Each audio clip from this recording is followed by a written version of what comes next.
Bonjour tout le monde, j'espère que vous allez bien. Si je fais une vidéo aussi rapidement, c'est parce qu'on a eu la suite de Digital Circus, l'épisode 7 qui est sorti il y a quelques heures, et il y a pas mal de choses à dire.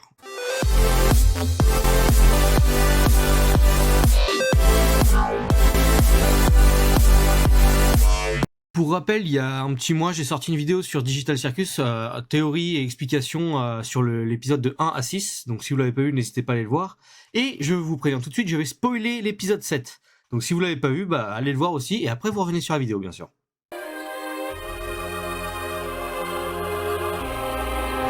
Bon, rentrons dans le vif du sujet. L'épisode 7 nous montre quelque chose de très différent des précédents. On y voit un Jax beaucoup plus tourmenté, on nous parle aussi d'une possible sortie du cirque, ce qui n'a jamais été fait jusqu'à maintenant, et on visite des nouveaux lieux comme la plage qui n'avait pas été vue, que j'avais parlé dans mon ancienne vidéo. Bon, dans l'ordre, on peut parler de la plage, du coup, là où ils sont allés en premier. Comment dire, c'était assez simple, une plage basique avec des PNJ nuls, on peut le dire. Déjà, on apprend que le soleil n'aime pas les PNJ, hein, ça c'est un fait, et vu comment il leur parle, il n'y a pas de doute là-dessus. Et comme je l'ai dit, ouais, les PNJ qui étaient sur place, très très basiques. Les deux poissons, on voyait que c'était de la 3D de base, ça n'a pas été cherché plus que ça, je pense que ça a été quelque chose qui a dû être élaboré par ceux qui ont créé le cirque, et qui a été très vite abandonné parce que un lieu qui n'était pas du tout utilisé. Pendant que nos personnages sont à la plage, on voit bien qu'il y a un souci avec Jax et que il est pas là, il est pas comme d'habitude, il réagit pas comme il faudrait, et on le voit même partir à un moment. On voit un Jax au fond du trou, couché dans son lit. On peut y voir à côté de son lit 9 photos qui sont retournées actuellement. Donc il retourne une photo et on peut y voir Kofmo, le premier personnage qu'on a vu devenir une abstraction. Et aussi cette fameuse grenouille verte qui, on l'avait vu dans les autres épisodes, semblait être un très bon ami déjà de Jax. Sur cette photo, on le voit avec des glaces à la main, on voit que c'est une fête et il s'amuse. Et je pense qu'il est nostalgique de cette époque et qu'il a perdu vraiment quelque chose en fait. Jax est complètement déprimé et on peut y voir le regard vide, qu'il se fait attraper par des mains. Alors je sais pas si c'est son imagination ou si c'est l'abstraction qui l'attrape pour le faire partir. Vu la vision qu'il a, on voit qu'il est plus lui-même, hein, il est complètement dans un autre monde, on pourrait même dire qu'il a pris de la drogue.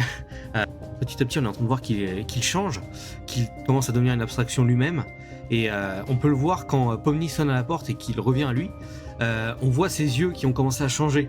Je pense que si personne n'était venu le voir, il serait devenu une abstraction.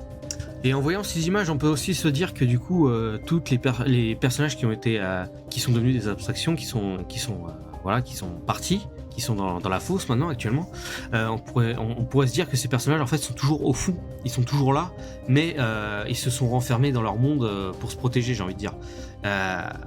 Pourquoi pas un moyen de les sauver, ça serait possible.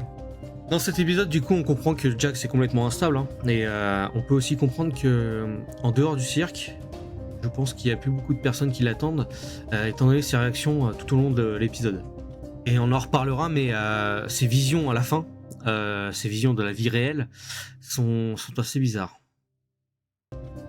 Dans cet épisode, on voit le bureau de Kane, un bureau qu'on n'avait pas vu jusqu'à maintenant. Est-ce que c'est vraiment son bureau officiel? Je ne sais pas, étant donné que c'était une aventure à la base, même si personne n'était au courant au début. Mais quand on rentre dans ce bureau, on peut y voir beaucoup de sphères. On peut voir dans ces sphères qu'il y a des paysages à l'effigie des différentes aventures qu'ils ont fait. Alors, est-ce que Kane crée des sphères pour créer des histoires? Est-ce que chaque sphère correspond à une histoire, à une aventure? Je ne sais pas. On n'en sait pas trop, on n'en sait pas plus sur son bureau après, hein, on s'est pas trop attardé dessus. C'est vrai qu'on a vu les sphères, on a vu la bibliothèque avec l'accès administrateur pour passer, qui était en forme de main, qui donne accès à une console derrière, donc là on sait qu'on est complètement dans l'aventure parce qu'il n'y a que 2 boutons. Je pense que ça serait impossible si c'était une vraie console. Ce mannequin n'est pas nouveau, c'est pas la première fois qu'on le voit dans le cirque, on a pu le voir à 2-3 reprises qui se cachait à droite à gauche dans le cirque. C'est la première fois qu'il interagit enfin avec nos personnages qu'on connaît. Et même si à la fin on comprend que le mannequin a été manipulé par Kane, je pense qu'il y a du vrai dans ce qu'il a dit tout au long de l'histoire. Déjà, il s'appelle Abel.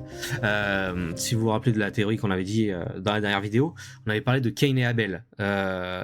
déjà on a une coïncidence. Alors il dit que son nom il l'a trouvé par hasard. Je ne pense pas. Il dit qu'il est un des créateurs du jeu. Ça peut confirmer les choses. Et il dit aussi que Kinger était un des concepteurs du jeu, enfin un des programmeurs du jeu, et qu'il sait des choses. CEA est une entreprise qui existe vraiment. Kane existerait en tant que IA et Abel en tant que personne, si on comprend bien. Et donc les développeurs comme Kinger, pourquoi il aurait atterri dans le jeu, ça je ne sais pas. Kinger est vraiment la clé de tout ce qu'on apprend dans l'épisode. On voit bien quand il est dans sa grotte d'oreiller, il est lucide et on comprend même que quand Zooble ouvre la porte, il est en train d'écouter ce qu'ils disent. Et on voit qu'il est perplexe quand elle lui parle de Abel et quand elle lui dit qu'il était programmeur pour le cirque, il ne dit rien. Il ne dit pas non, il ne dit pas oui, mais il n'a pas l'air surpris par ce qui se passe.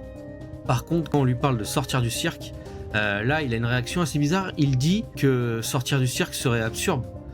Ce qui paraît bizarre étant donné que c'est le but de tous les personnages dans le cirque actuellement. Et c'est aussi étrange, c'est quand il veut sortir de sa chambre, entre parenthèses, pour parler à Pomni, une fois qu'il a récupéré cette main qui est le passe administrateur, il va pour dire quelque chose à Pomni et malheureusement en passant la lumière, hop, reset du cerveau et là c'est plus le même Kinger malheureusement et on ne sait pas ce qu'il voulait lui dire.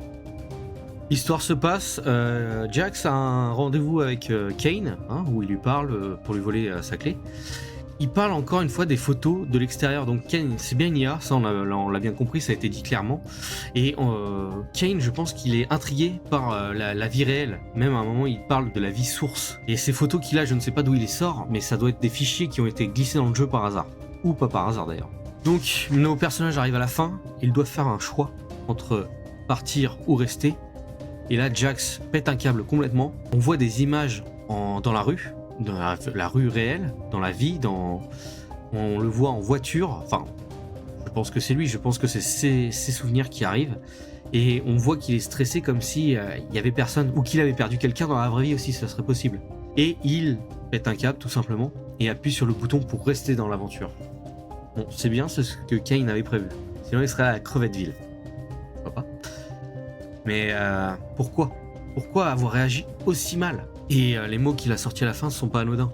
En parlant à Kane, il dit « Tu m'as manipulé, tu es rentré dans mon esprit ». Et Kane est très très mal à ce moment-là, et on comprend que Kane peut peut-être aller un peu plus loin de ce qu'il dit. Et on va finir sur le mot de la fin de Kinger, « Cratch est la première corruption ». Une phrase qui met mal à l'aise tout le monde, et Kane ne sait plus où se mettre. L'épisode 7 marque réellement un tournant sur Digital Circus. On n'est plus seulement sur des aventures assez étranges, mais on rentre dans quelque chose beaucoup plus sombre, beaucoup plus psychologique. Jax est clairement en train de craquer et il a eu la chance de se faire arrêter au bon moment, mais c'est pas dit que dans les prochains épisodes, il craque complètement et qu'il devienne une abstraction lui aussi. Le mannequin Abel soulève aussi beaucoup de questions. Est-ce qu'on va le revoir? Parce que c'est pas anodin non plus. Pourquoi Abel? Pourquoi maintenant? S'il a toujours été là ou si il a vraiment été là que pour l'aventure, mais ça me paraît bizarre. Et pourquoi ils ont créé ce cirque? Où sont les personnes, les vrais personnages? Où sont les corps des vrais personnages? Est-ce qu'ils sont dans des cuves comme ils le disent? Le fait qu'ils retrouvent leurs souvenirs pourrait dire qu'ils se rappellent de tout. On sent que la série commence à vraiment révéler son vrai visage. J'espère qu'on aura plus de réponses dans l'épisode 8. Dites-moi en commentaire ce que vous en avez pensé. Est-ce que Jax va devenir une abstraction dans pas longtemps? Est-ce qu'il va survivre? Est-ce qu'ils vont sortir du cirque? Dites-moi en commentaire ce que vous avez pensé de cette vidéo, de ce que vous pensez de Digital Circus, et qu'est-ce qui va arriver à nos personnages. Ça, on ne sait pas, mais j'attends vos théories. Pourquoi pas refaire aussi une vidéo théorie un peu plus poussée là-dessus, on verra. Si la vidéo vous a plu, n'hésitez pas à lâcher un petit like. Si vous aimez Digital Circus, n'hésitez pas à vous abonner parce que je vais en parler de plus en plus. Et moi, je vous dis à bientôt pour une nouvelle vidéo. Salut tout le monde!